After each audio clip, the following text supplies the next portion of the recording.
Hi everyone and welcome to today's video.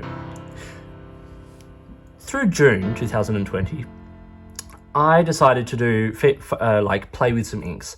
And a good way that I find to do that is to pick an ink a day and sort of focus on that ink for the day. And so what I did was I did this thing called Ink a Day June. And as well as doing this, what I tended to do was I tended to use this, which is the James Finnis Robert Oster Serendipity dip pen, which is a hybrid dip pen where you've got a fountain pen feed nib, which you just dip and that saturates and you're able to write for about a page. So I would set up this with it, and then I would do like my some lines a day and my to-do list and things like that, and just see an ink on a couple of different papers, like both here on Tomoe River paper, which is in an Elia note, nice A5 notebook here, plus the Leuchtturm paper for the sum lines, and then sort of whatever I was doing, so like Tomoe River in my Hobonichi, but also like little shopping lists and to-do lists and things on other paper. So, but what I found really interesting is looking at a different ink every day, and how I picked this ink was totally random. I have a shelf with containers full of my ink bottles. I have over 300 bottles of ink, and I basically just went over and put my hand in, picked up an ink, and whatever that ink was, as long as it wasn't exactly the same sort of color as the day before, it became the ink for that day.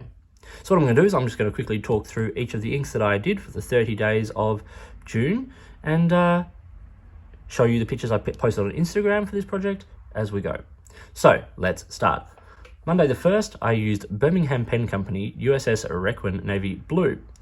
Nice blue, sort of a dusty navy blue, which I find really attractive. On the 2nd, which is a Tuesday, I used Diamine Rustic Brown, one of my favorite browns, really lovely red tone to it, not dissimilar in some ways to something like Monteverde Canyon Rust, which is one of my favorite inks. I like these sort of rusty browns very, very much.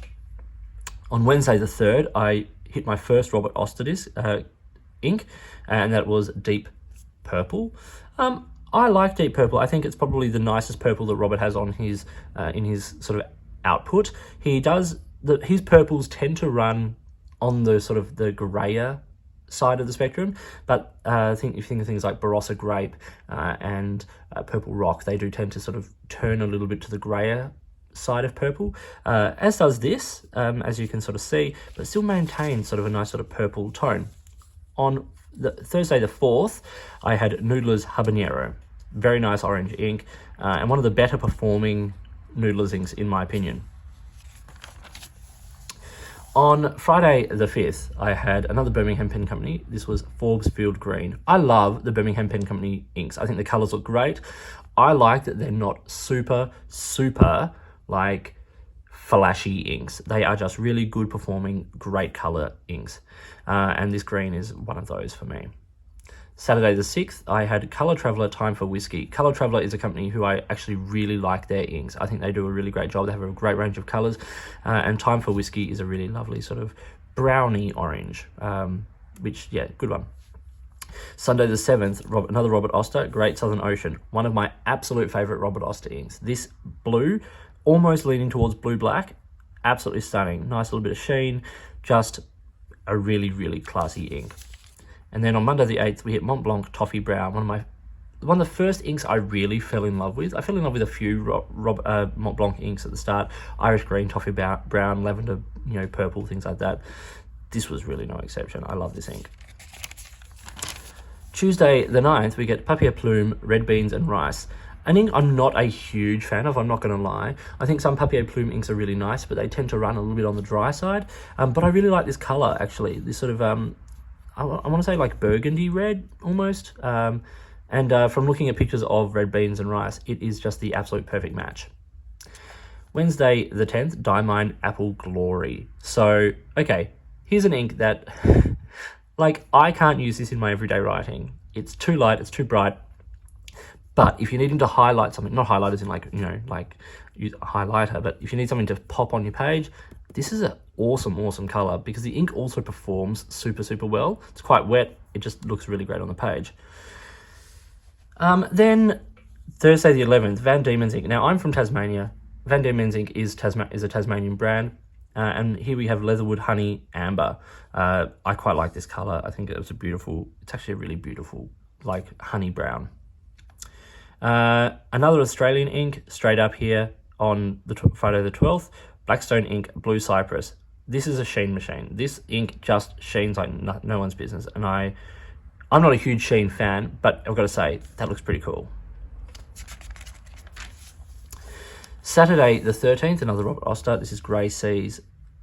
This ink is interesting, actually. I think it shades a little bit light, but when you get some sort of the darker shading, it is a beautiful, beautiful colour. It was one of my favourite inks a couple of years ago, and I don't ink it up as much as I'd like. I find the light shading just a bit too light to be sort of completely legible, but it is a beautiful, beautiful colour. Sunday 14, Rohrer und Klingner Altgoldgrün. This is a classic. Like, this is an absolute classic ink. Like, it's just beautiful. It's a great colour. It's interesting. If you don't know that ink, you need to check that ink out. Then on the 15th, which is Monday, we get Ancient Song ink, Magpie on a Branch. Now, I don't know a lot about these things. I've only looked at this one ink from the company. I got this from Desk Bandit here in Australia, a great online retailer. If you don't know them, check them out. And it's a shimmer ink with it's purple with this sort of gold shimmer in it, and it's nice. It's nice. Like, that's really all I know about it. I've inked it up a couple of times. I'm not a huge shimmering fan, but it's nice. Then Tuesday 16th, one of my absolute favourite inks, KWZ ink Menthol Green. Great colour. Great colour. And performs super well. Okay.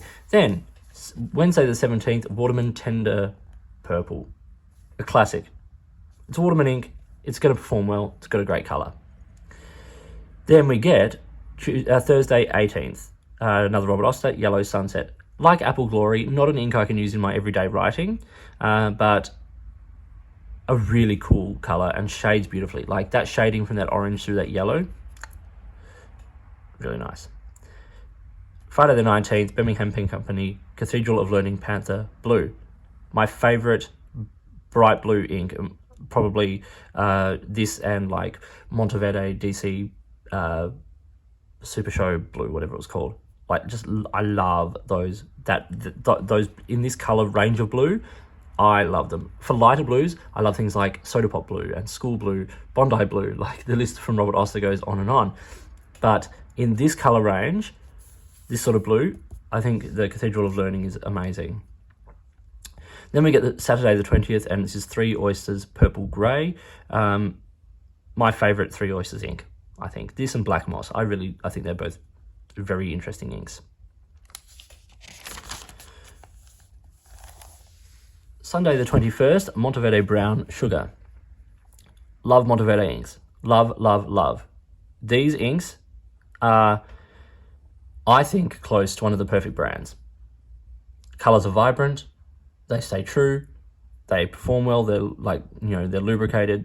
They have inbuilt sort of technology so that they do not sort of fade on the page and all of that sort of stuff. They are really good inks. If you don't need water resistance, Monteverde inks are super reliable and safe and great in your pens. 22nd, Monday, Colt Pens Iridescent ink, which is by Diamine.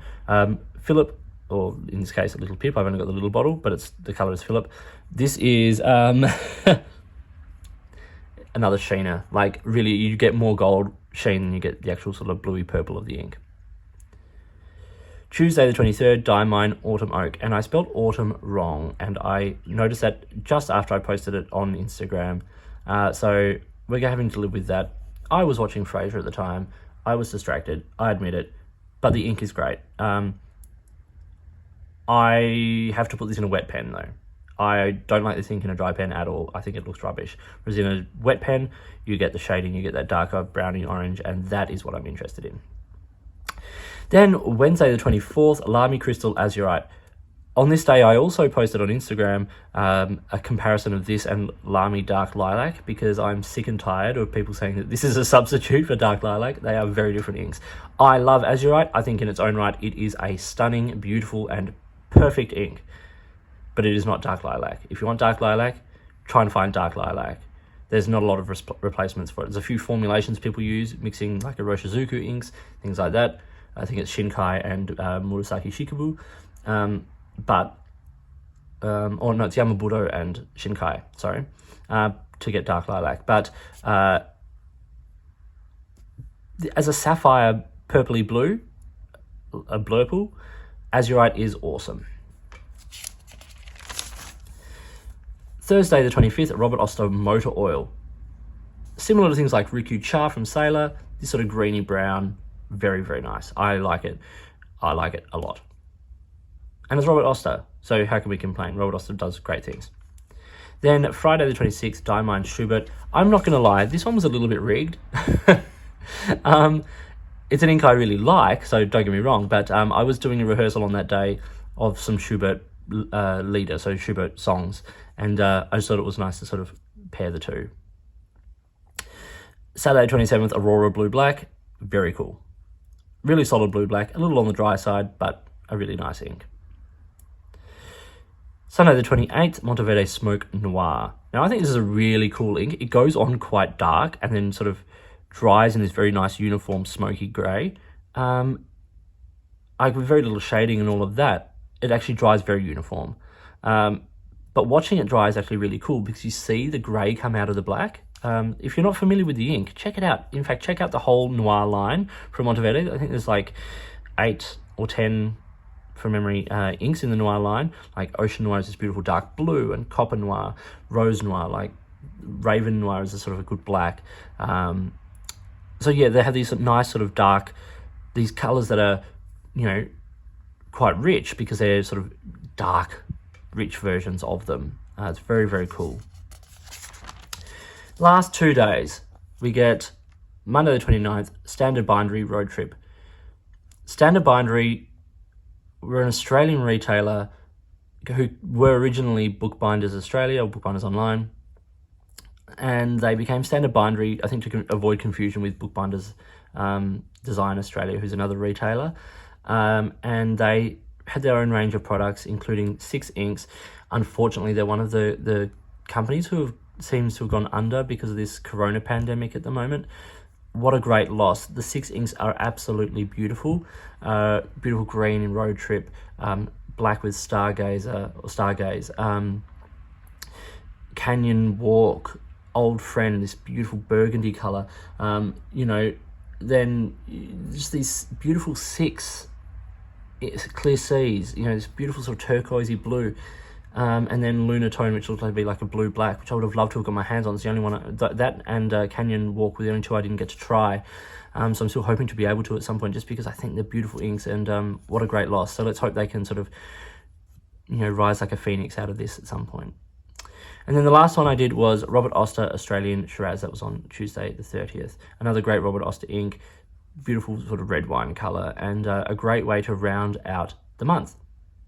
So as I said, I had fun sort of looking through all these inks over June, and I found it really interesting to sort of revisit a couple of inks that I had not forgotten about, but just hadn't used in a while, and it gave me some ideas of what I wanted to ink up again in the future.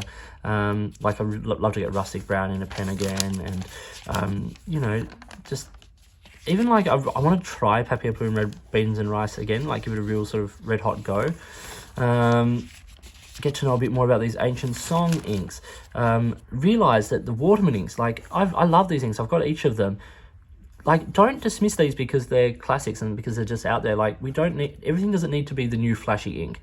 These inks are amazing. They perform well. They're safe. This is the thing. You can use them in anything.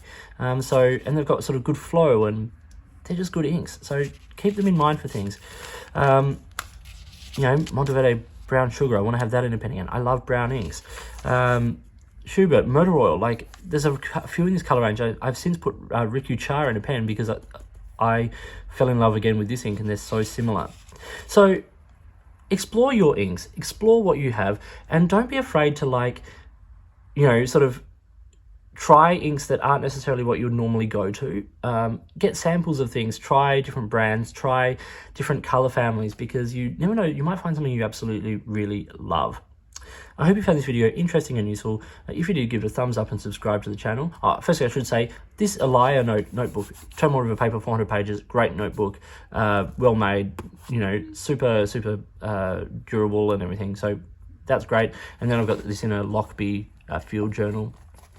Lockbee, and which is an amazing waxed canvas like notebook cover with this beautiful nylon, you know, covers and great clips and pen loops and that. So check out Lockbee as well; they're doing amazing work. But yeah, anyway, please like and subscribe and hit the notifications button to stay up to date with the videos that I produce. Feel free to get in touch using any of the platforms listed below. Contact me on any of my videos here or drop me an email. Also, you know, please get in touch if there are products you think I should be looking at, different inks or pens or notebooks, that sort of stuff. Or if there's a way you'd like to support the channel by sponsoring a review or providing an item for review, get in touch and let's see what we can do. In the meantime, enjoy your inks, and I'll talk to you soon.